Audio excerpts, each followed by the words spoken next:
Bawat bagay sa mundong iniibabawan natin ay may katapusan. Tulad ng isang tao, kailangan mawala ang katawan lupa, pero mananatili ang alaala mo sa aming isipan. Naging mabuti kang kaibigan, Raymel Perez.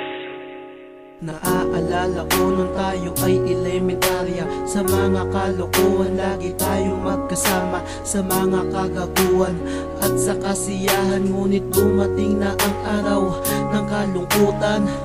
Raymel, ano na, kumusta? Balita ko tungkulin mo sa lupa ay tapos na. Di ba sabi mo pang gagawa tayo ng kanta na dati para sa kanila, ngayon ay para sa'yo na. Ang hirap pala mawala ng tunay na kaibigan, isa malaki na kawalan dahil masyado ka pambata para kunin ka ni ama. Sabi mo ay gwapo tayo, oo tayo lang dalawa, lagi kitang kabiruan kapag tayo ay magkasama. Hindi ko akalain na huli ng pagkikita nung nagkasalubong tayo. Papunta ka sa bayan, tanong ko saan ka pupunta, sagot mo dito lang. Pre, tapos na yung kantang pinapagawa mo.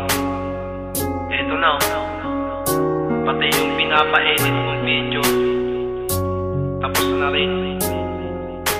Kung nasa ka man ngayon pre, sana maging masaya ka.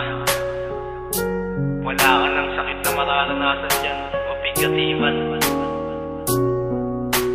Walang alak dyan pre.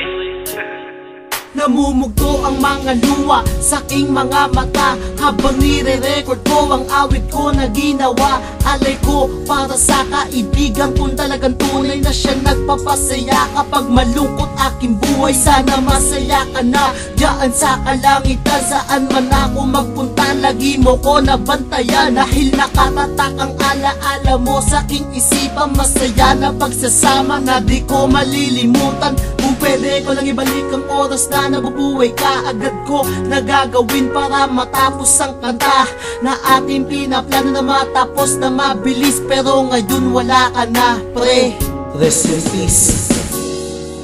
Nabigla lang ako sa nakita ko sa huli ko pre, na ikaw yung nakahiga ron. Salamat pre sa mga natulong mo sa akin. Hindi kita malilimutan. Isa ka sa mga tunay kong kaibigan. Rest in peace, Raymel Perez.